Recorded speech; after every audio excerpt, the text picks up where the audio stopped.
Сәлем баршаңызға. Бүгінгі күндеріңіз сәтті өтсін. Ерке Есмахан райымен заңды некеге тұрмауының себебін түсіндірді. Оны бастамас бұрын каналға тіркеліп, лайк басып, комментарий жазуды ұмытпаңыздар.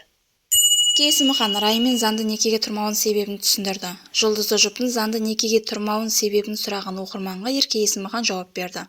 Жолдасым той жасатамыз деп жүр. Концерттерден қол енді босалды. Алда неке жүзігіміз, әдемі заңды неке қидырамыз бұйырса деп жауап берді.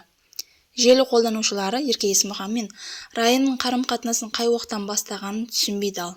Оқырмандардың бірі ара қатынастарыңыз 2018 жылдан басталған болса, басқа жігітіңізбен қатар жүргенсіз бе деген сұрақ қойды.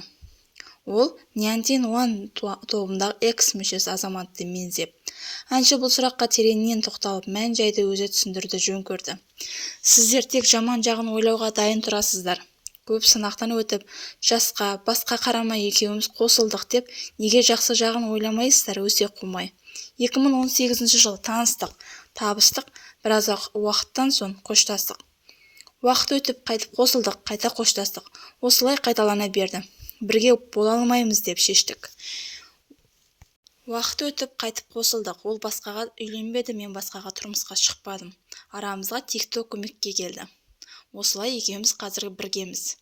Болды, басқа ешқандай артық әңгіменің қажеті жоқ. Біз бақыттымыз, деп жауап берді Ерке Есмахан. Соңына дейін тыңдағандарыңызға рахмет. Лайк басып, комментарий жазып, каналға тіркелуді ұмытпаңыздар. Каналдың дамуына үлес қосыңыздар.